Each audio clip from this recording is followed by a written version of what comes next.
Hello friends, welcome back to my YouTube channel. I hope आप सभी अच्छे होंगे। तो चलिए शुरू करते हैं आज का सेशन। लास्ट वीडियो में मैंने अर्थमेटिक प्रोग्रेशन के बारे में बताया था, जो कि हमारे इस चैप्टर का नाम है। उसमें हमने टर्म्स निकाल ली थी, कॉमन डिफरेंस निकाला था हमने, general form of arithmetic progression के बारे में बात करी थी। कुछ हमने डिफरेंट डिफरेंट टाइप्स के एग्जांपल्स करे थे, जिसमें हमने एपी को निकालना सीखा था, एक अर्थमेटिक प्रोग्रेशन की सीरीज को पहचानना सीखा था। और आज हम उससे रिलेटेड एक्सरसाइज को शुरू करने वाले हैं। तो एक्सरसाइज में जो फर्स्ट क्वेश्चन है, ये कुछ स्टेटमेंट क्वेश्चंस हैं। इनको हम बाद में करेंगे। सबसे पहले हम क्वेश्चन नंबर 2 से शुरू करेंगे। ये जो क्वेश्चन नंबर 1 है, इसके जो कुछ पार्ट्स हैं, ये हम लास्ट में करेंगे, वीडियो के लास्ट में हम इसको करेंगे। तो शुरू करते हैं हम क्वेश्चन नंबर 2 से। इसमें भी हम कुछ एक एक या दो दो क्वेश्चंस करेंगे, क्योंकि ये ज़्यादा डिफिकल्ट क्वेश्चंस नहीं है। ये आप आराम से कर पाएंगे इसको। तो चलिए शुरू करते हैं हम पहला, आज का पहला क्वेश्चन। तो क्वेश्चन 1 में पूछा गया आपको, write first four terms of the AP when the first term A and the common difference D are given as follows. So question number 2 में आपको फर्स्ट फोर टर्म्स एपी की निकालने के लिए बोला गया है, जिसमें आपको फर्स्ट टर्म यहाँ क्वेश्चन में ऑलरेडी दी हुई है और कॉमन डिफरेंस भी दिया गया है। तो इस क्वेश्चन को निकालने के लिए हम यहाँ पे जनरल फॉर्म यूज करेंगे एपी की। तो हमने लास्ट वीडियो में general form of the AP के बारे में पढ़ा ही था। तो अब हम इसको उसके थ्रू निकालेंगे। तो सबसे पहले हम लिख लेते हैं general form of the AP होती क्या है।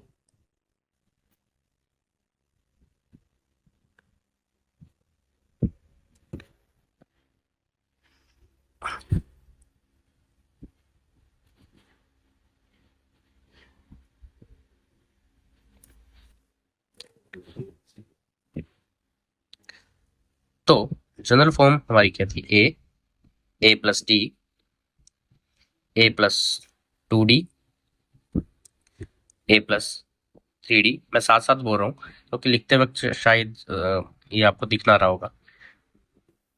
ए plus 4d, A plus 5d and so on. जी, तो ये थी हमारी एपी की general form of an AP. तो फर्स्ट पार्ट अगर आप देखें, तो इसमें फर्स्ट पार्ट में हमें फर्स्ट टर्म दी गई है, जो कि ए इक्वल्स टू 10 है और डी इक्वल्स टू ये भी 10 है। तो इन्हीं का यूज करके हम इन जनरल फॉर्म में वैल्यू पुट करेंगे और फर्स्ट फोर टर्म्स यहाँ से हम फाइंड आउट करेंगे। तो जी, तो फर्स्ट टर्म तो हमारी यहाँ पे 10 ऑलरेडी हमें यहाँ से मिल जाएगी और डी हमारे पास 10 दिया गया है। तो जनरल टर्म का हम यूज़ करेंगे यहाँ पे। तो जनरल टर्म में हमें पता है, ये तो ए आ गया और ए प्लस डी। ए की वैल्यू 10 आ गई, ए प्लस मीन्स 10 प्लस 10। इसके बाद ए प्लस 2d और ए प्लस 3d। तो ये हमें यही चार टर्म्स निकालनी है और अब हम इसकी वैल्यू डालेंगे। तो 10 प्लस 2 इंटू 10, 10 प्लस 3 इंटू 10। यहाँ से हमारा 10 आ गया, यहाँ से हमारा 20 आ गया और यहाँ से हमारा 30 और यहाँ से 40। तो ये जो है हमने फर्स्ट पार्ट को काफ़ी इजीली सॉल्व कर लिया था। ये जो है हमारी फर्स्ट फोर टर्म्स है एपी की। तो चलिए नेक्स्ट पार्ट की तरफ चलते हैं। जी, तो इसमें हम अब सारे पार्ट नहीं करेंगे, इसमें अब हम इसमें से हम चूज कर लेते हैं। तो चलिए हम फोर्थ पार्ट करते हैं। तो फोर्थ पार्ट में आपको ए की वैल्यू दी गई है -1, डी की वैल्यू आपको 1/2 दी गई है। तो चलिए इसको भी वैसे ही सॉल्व करेंगे। ए प्लस डी, ए प्लस 2d, ए प्लस 3d। ए की वैल्यू -1 है और यहाँ भी डालेंगे -1 प्लस डी की वैल्यू 1/2। -1 प्लस 2 इंटू 1/2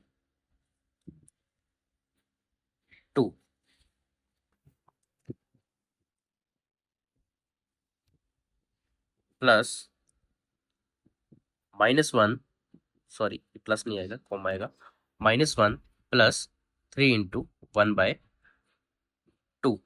इसको सॉल्व कर लेंगे अब हम। तो यहाँ से तो ये -1 आ गया और ये अब यहाँ से शुरू करेंगे तो यहाँ कुछ नहीं है डिनोमिनेटर में, मीन्स 1 है, डायरेक्ट मल्टीप्लाई कर देंगे। -2 प्लस 1/2 कॉमा, इसको भी वैसे ही करेंगे बट पहले इसको हम सॉल्व कर लेंगे। तो यहाँ से आ जाएगा ये, वैसे तो ये कट ही जाएगा, 1 हो गया, -1 प्लस 1, फिर -1 प्लस 3/2। ये मैं आपको लॉन्ग में बता रहा हूँ ताकि क्वेश्चन जो करने हैं तो प्रॉपर वे में करने होते हैं। तो -1, यहाँ से हमारे पास आ जाएगा -1/2, -2 प्लस 1 -1/2। यहाँ -1 प्लस 1 ये तो हो गया हमारा 0। और जब इसको सॉल्व करेंगे तो 2 1 ज़ा 2, यानी कि -2 प्लस 3 होल अपॉन 2। अब मैं आखिरी बार लिख रहा हूँ, -1 -1/2 0 कॉमा, और जब इसको सॉल्व करेंगे -2 प्लस 1 प्लस 3, तो ये आ जाएगा हमारा माइनस प्लस माइनस, यानी कि 1/2। अब ये साइन तो आपको पता ही होंगे, जब माइनस प्लस माइनस या प्लस माइनस माइनस, तो रिजल्ट में हम जिसके साथ जिस बड़े नंबर के साथ पॉजिटिव या जो नेगेटिव साइन होगा वही लगेगा आंसर में। तो बड़े नंबर के साथ हमारे पास इस वक्त पॉजिटिव साइन है, तो रिजल्ट में भी यहाँ पे पॉजिटिव ही आएगा। तो ये हमारे 4 जो एपी की टर्म्स है यहाँ पे निकल के आ गई है। तो इसी तरीके से कुछ क्वेश्चंस करने हैं। चलिए नेक्स्ट पार्ट की तरफ चलते हैं, नेक्स्ट क्वेश्चन की तरफ चलते हैं। Alright, let's move on to the question number 3। So इसमें हम सिर्फ थर्ड पार्ट ही करेंगे, तो चलिए शुरू करते हैं। तो सबसे पहले क्वेश्चन पढ़ लेते हैं। तो इसमें ये बोला गया कि आपके पास कुछ एपीज दी गई हैं, मतलब इसमें ऑलरेडी आपको बताया गया एपीज ही है। तो इसमें आपको फर्स्ट टर्म लिखनी है और कॉमन डिफरेंस, ये दोनों चीज़ें लिखनी है। तो चलिए करते हैं। थर्ड पार्ट इसमें दिया गया है 1/3, 5/3, कॉमा 9/3, कॉमा 13/3 एंड सो। तो ये काफ़ी इजी क्वेश्चन है, इसको देखें आप। तो ये आपको पता ही है कि जो फर्स्ट टर्म जो दी गई होती है, ये हमारी फर्स्ट, मतलब ये जो दिया है फर्स्ट नंबर पे, ये हमारी एपी की फर्स्ट टर्म होती है। तो यहाँ से ए तो हम आसानी से निकाल पाएंगे, जो कि दिया गया हमारे पास a = 1/3। और डी निकालेंगे, तो डी निकालने के लिए आपको पता है जब हम सेकंड टर्म में से फर्स्ट टर्म को फाइंड आउट करते हैं, सॉरी सब्ट्रैक्ट करते हैं, तो हमें डी यहाँ पे मिलता है। तो a2 हमारे पास दिया गया 5/3 एंड a1 है हमारे पास 1/3। तो ये जब फ्रैक्शन में है, जब डिनोमिनेटर सेम दिए गए हों दो फ्रैक्शंस में, तो इसको हम डायरेक्ट प्लस या माइनस कर देते हैं। तो इसका डिनोमिनेटर सेम एक आ जाएगा और 5 - 1 दैट इज इक्वल्स टू 4/3। तो यहाँ से हमें डी मिल गया है जो कि 4/3 है। तो ये सिंपल सा क्वेश्चन था। हम क्वेश्चन नंबर 4 की तरफ चलते हैं। ये है हमारा क्वेश्चन नंबर 4। इसमें कुछ है क्वेश्चंस करने वाले, काफ़ी पार्ट्स हैं इसमें, हम 4 से 5 पार्ट्स कर लेते हैं।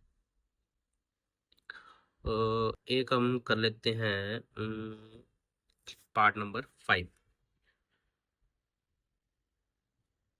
Question number 4 part 5। तो पहले क्वेश्चन रीड कर लेते हैं। क्वेश्चन में दिया गया आपको पूछा है कि which of the following are AP. तो यहाँ आपको कुछ सीरीज दी गई है, पर इसमें कंफर्म नहीं है कि कौन सा एपी है कौन सा एपी नहीं है। तो ये तो सबसे पहले हमें इसमें फाइंड आउट करना होगा कि एपी कौन सा है या कौन सा नहीं है।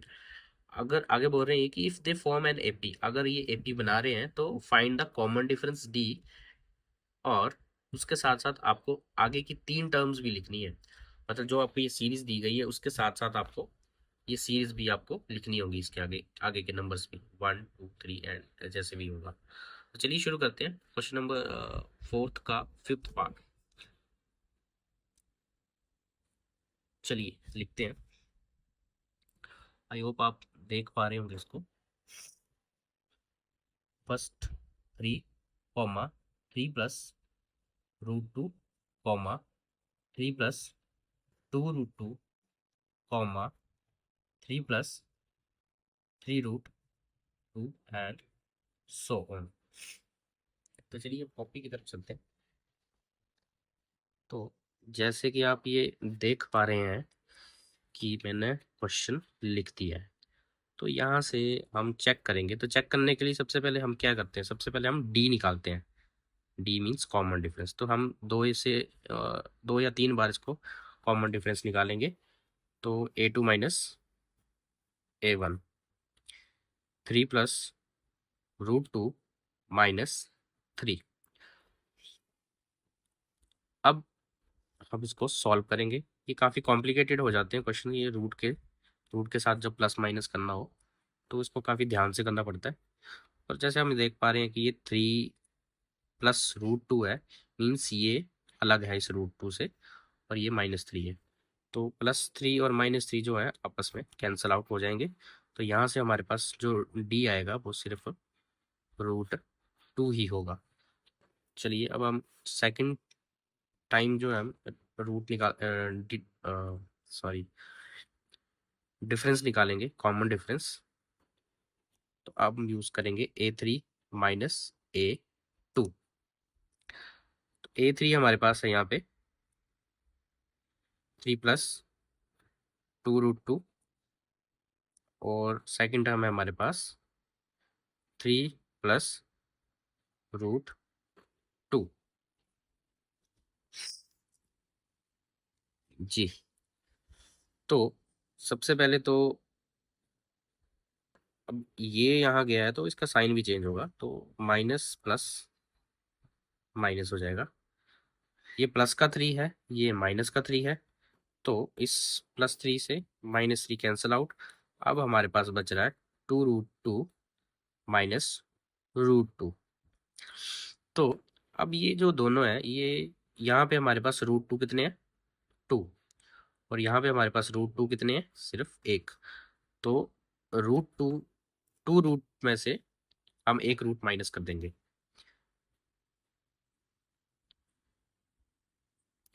तो जब हम 2 रूट में से 1 रूट माइनस करेंगे, √2 माइनस करेंगे, तो हमारे पास सिर्फ 1 रूट ही बचेगा। तो यहाँ से भी हमारे पास √2 जो है कॉमन डिफरेंस आया है। तो यहाँ से आई थिंक ये 2 ही काफ़ी हैं जिससे कॉमन डिफरेंस हमें सेम आ गया है। तो यहाँ से ये कंफर्म हो गया है कि ये एपी की फॉर्म तो है। अब हम यहाँ से कॉमन डिफरेंस तो निकाल चुके हैं। अब हम यहाँ पे आगे की 3 टर्म्स निकालेंगे। तो यहाँ से हम इसको अगर जनरल के साथ कंपेयर करेंगे तो ये तो a प्लस ए आ गया, ये आ गया हमारा a+d, ये आ जाता है हमारा a+2d, ये आ जाता है हमारा a+3d। तो आगे की टर्म आ जाएंगी a+4d, a+5d और a+6d। अब हम इसमें वैल्यूज पुट आउट करेंगे और क्वेश्चन को सॉल्व करने की कोशिश करेंगे। a की वैल्यू 3 है, +4 × d मीन्स √2, और सब में पहले वैल्यू डाल देते हैं। 3 + 5 × √2, 3 प्लस 6 रूट 2। तो ये आ जाएगा यहाँ से हमारे पास 3 plus 4 root 2, 3 plus 5 root 2, comma 3 plus 6 root 2। तो ये हमारे पास नेक्स्ट 3 टर्म्स हमें यहाँ पे मिल चुकी हैं। तो यही था इस पार्ट का आंसर। अब हम चलते हैं नेक्स्ट पार्ट की तरफ। जी, जैसे कि अभी हमने 5th पार्ट किया है, अब हम 12th पार्ट करेंगे। तो चलिए कर लेते हैं, कुछ डिफिकल्ट क्वेश्चंस कर लेते हैं as compare to other questions. So 5th part है हमारा √2, comma √8, √18, comma √32 and so on. So मैं ये क्वेश्चंस आपको सिलेक्टिव क्वेश्चन इसलिए करवा रहा हूँ, ये थोड़े सी इसमें गलती के चांसेस ज़्यादा होते हैं, तो इसमें हमें ध्यान से हमें ये क्वेश्चंस करने होते हैं। चलिए शुरू करते हैं इस क्वेश्चन को।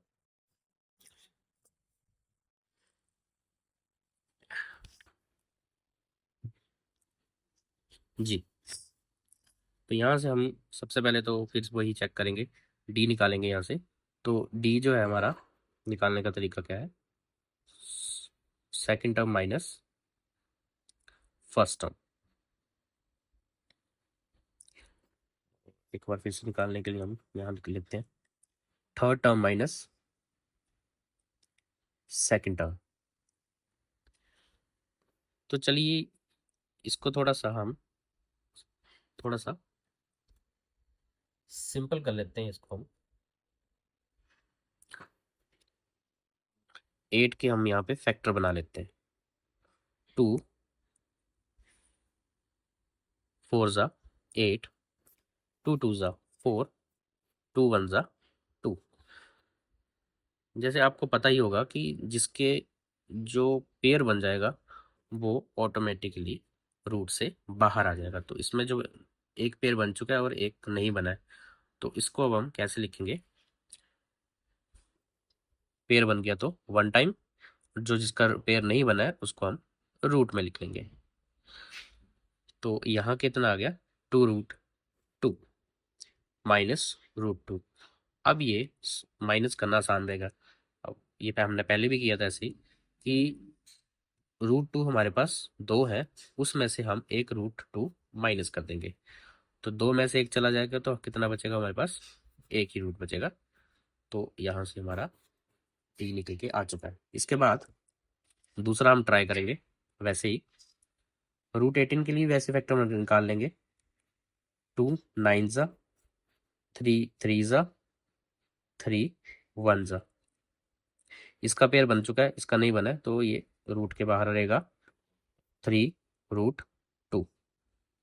तो इसका आ जाएगा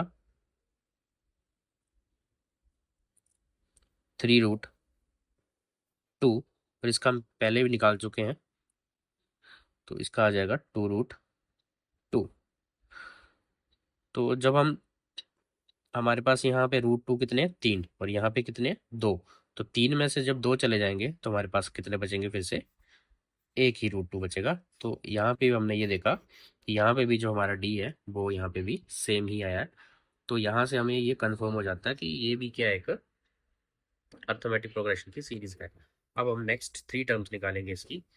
तो सबसे पहले हम काउंट कर लेंगे, ए प्लस डी, ए प्लस 2D, ए प्लस 3D। अब हम निकालेंगे ए plus 4D, A plus 5D, A plus 6D। अब हम ए और डी की वैल्यू यहाँ पुट आउट कर देंगे। ए हमारे पास था √2, जो ये है फर्स्ट टर्म, ये हमारा ए है।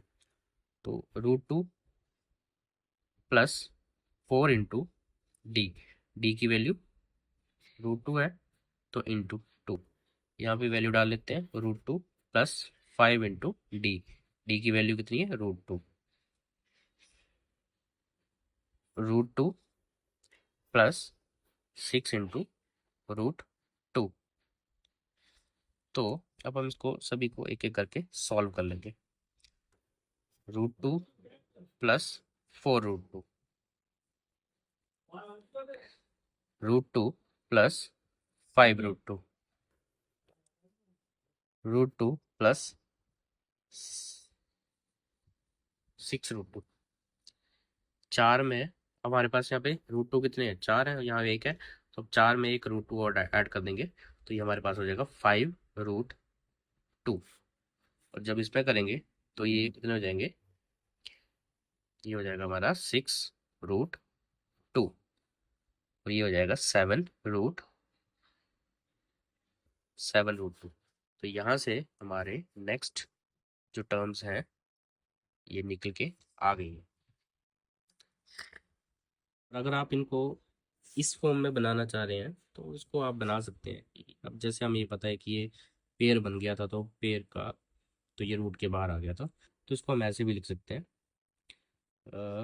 5 × 5 × 2, 6 × 6 × 2 whole root, 7 × 7 × √2, sorry, whole root. अब इसको मल्टीप्लाई करेंगे, 5 5 × 25, 25 2 × 50, तो ये बन जाएगा √50। 6 6 36, 36 2 is equal to I guess 72। 7 7 49, 49 और 2 हो जाएगा हमारा, कितना हो जाएगा, 49 और 2, ये हमारा हो जाएगा 98। जल्दी जल्दी में गड़बड़ हो जाती है, तो इस तरीके से हम ये हमारी नेक्स्ट 3 टर्म्स जो निकल गई। आई होप आपको ये क्वेश्चन थोड़ा समझ आया होगा, नहीं आया तो थोड़ा वीडियो बैक कर लीजिए और इसको दोबारा से देख लीजिए। Thank you. अब हम एक दो क्वेश्चन और कर लेते हैं, फिर हम जो ला इस एक्सरसाइज का फर्स्ट क्वेश्चन है वो हम कर लेंगे, फिर एक या दो पार्ट उसके भी। चलिए फिर बढ़ते हैं नेक्स्ट क्वेश्चन की तरफ। Thank you. हाँ जी, तो चलिए फिर हम आज के सेशन का लास्ट क्वेश्चन कर लेते हैं, जो कि हमने वीडियो के शुरुआत में बोला था कि जो एक्सरसाइज का फर्स्ट क्वेश्चन है वो हम लास्ट में करेंगे। तो इसके हम सारे पार्ट नहीं करेंगे, इसमें फर्स्ट पार्ट कर लेते हैं, फोर्थ कर लेते हैं और थर्ड कर लेते हैं, या फिर देखते हैं। तो सबसे पहले हम पार्ट नंबर 3 कर लेते हैं। तो क्वेश्चन नंबर 1 में ये बोला गया था कि ये जो आपके पास सिचुएशंस दी गई हैं और ये जो लिस्ट ऑफ नंबर्स जिसमें इन्वॉल्व हैं वो अर्थमेटिक प्रोग्रेशन बना रही है या नहीं बना रही है, बना रही है तो क्यों बना रही है। तो थर्ड पार्ट में ये बोला गया है, cost of digging a well after every metre of digging when it cost rupee 150 for the first meter and rises by 50 rupees 50 for each subsequent meter। तो इसमें बात ये की गई है कि एक बेल को डिग किया जा रहा है, तो हर एक मीटर के ऊपर उसका प्राइस जो है बताया बताया हुआ है। तो फर्स्ट मीटर के ऊपर जो डिगिंग की कॉस्ट बताई गई है वो ₹150 बताई है। इसके बाद जो जितने पर मीटर जो कॉस्ट ही होगी वो ₹50 राइज कर जाएगी। तो यहाँ से हम फर्स्ट टर्म निकाल पाएंगे आसानी से, जिसमें फर्स्ट टर्म जो है हमारी, सबसे पहले हम लिख लेते हैं ये question number 1 part number 3।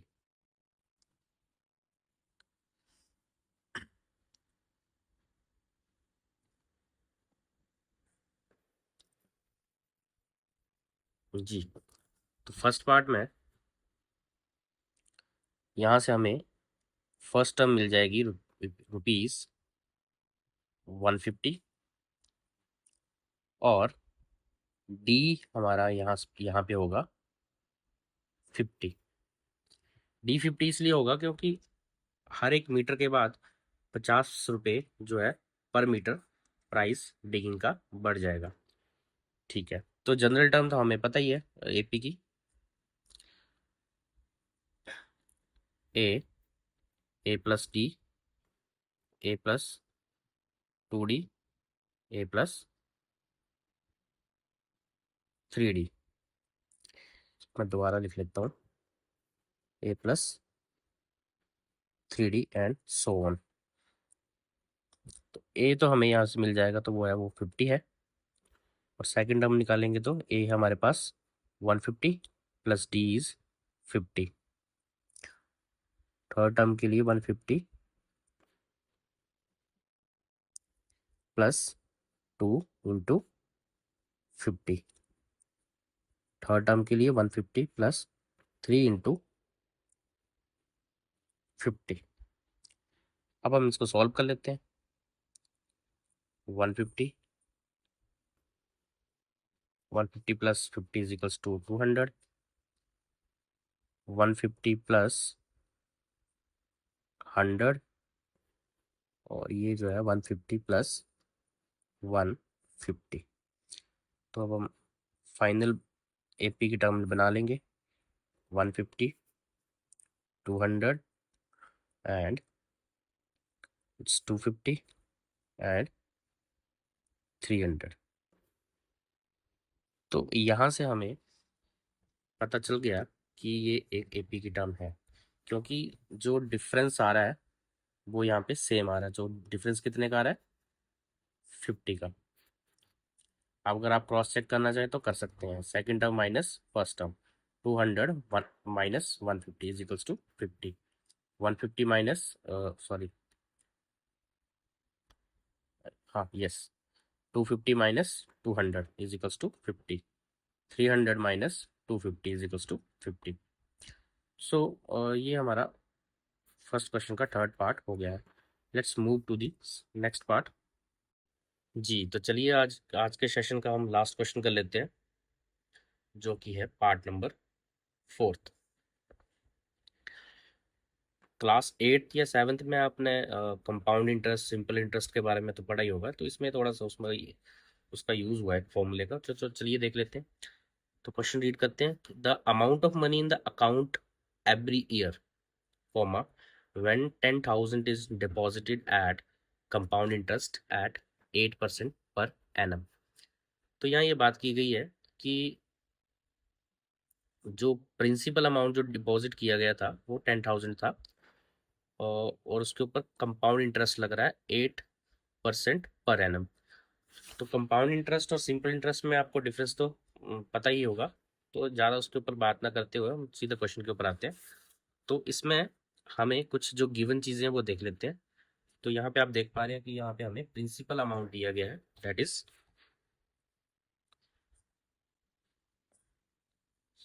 P is equals to 10,000। Rate की बात की गई है, तो रेट जो है यहाँ पे 8% पर एनम का है, और टाइम जो है यहाँ पे हर साल 1 ईयर का रेज करेगा। जी, तो कंपाउंड इंटरेस्ट का फॉर्मूला तो हमें पता ही है। चलिए एक बार लिख लेते हैं उसको। तो क्या होता है? Principal 1 + R/100 bracket close and power n। So P is the principal, R denotes to rate of interest, and n is stand for number of years. Sorry. So let's put off the value. So इसमें अब जब हम value put up करेंगे तो principal हमारे पास है 10,000, 1 plus rate है हमारे पास 8% का, और यहाँ पे हम फर्स्ट ईयर के लिए कंपाउंड इंटरेस्ट निकालेंगे। वैसे इसको करने की ज़रूरत नहीं है, सेम इसको मतलब इसको सॉल्व नहीं करेंगे हम। यहाँ पे हम नेक्स्ट टर्म के लिए करेंगे। अब नेक्स्ट ईयर के लिए क्या हो जाएगा फिर? 10,000, 1 प्लस रेट ऑफ इंटरेस्ट वही रहेगा, और अब हम यहाँ पे सेकेंड ईयर के लिए निकालेंगे। फिर हम नेक्स्ट के लिए करेंगे, थर्ड ईयर के लिए।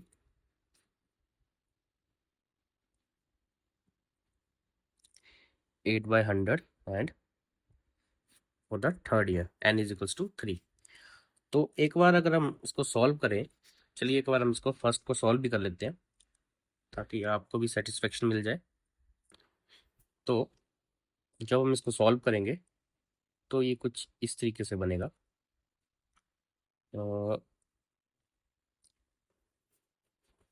अब इसको ज़्यादा उसको नहीं करते हैं, इसको सीधा ही कर देते हैं। तो ये आ जाएगा 100 + 8। अब इसका डिनोमिनेटर में 1 नहीं है तो डायरेक्ट हम मल्टीप्लाई कर सकते हैं, एलसीएम सीधा ही आ जाएगा 100 + 8 और इसका एलसीएम आ जाएगा 100 और ये आ जाएगा। इसको मैं आगे ही कंटिन्यू कर देता हूँ।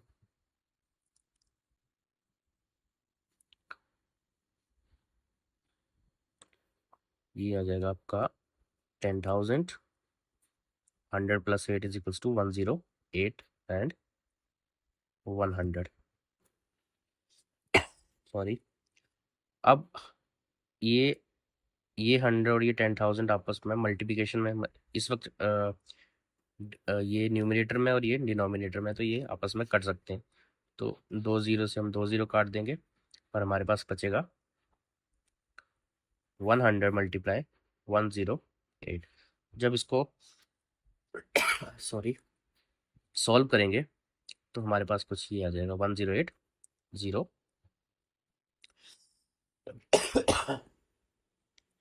ये आ जाएगा।